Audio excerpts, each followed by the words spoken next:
Hello বন্ধুরা, তোমরা সবাই কেমন আছো? আশা করি ভালো আছো। কি ভাবছো এই পড়া কড়াইটা কেন দেখাচ্ছি?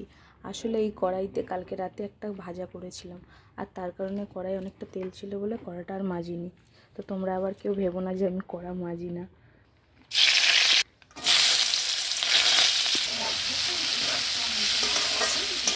এইভাবে ডিম রান্না করলে আমাদের বাড়িতে অনেকেই ভালোবাসে, কারণ গোটা ডিমে অতটা নুন ঝাল যায় না, কিন্তু এইভাবে ডিমটাকে ভেজে রান্না করলে ডিমটা বেশ ভালোভাবে সুন্দরভাবে ওতে নুন হলুদ লঙ্কা সবই যায়, ভালো লাগে খেতে।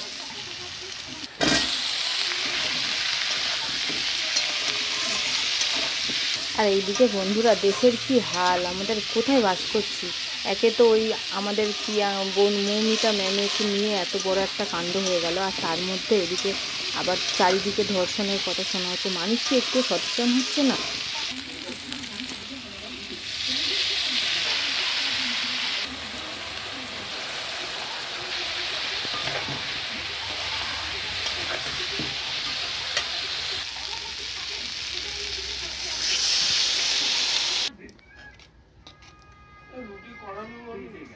করব দাঁড়াও, আমাকে টাইম দাও।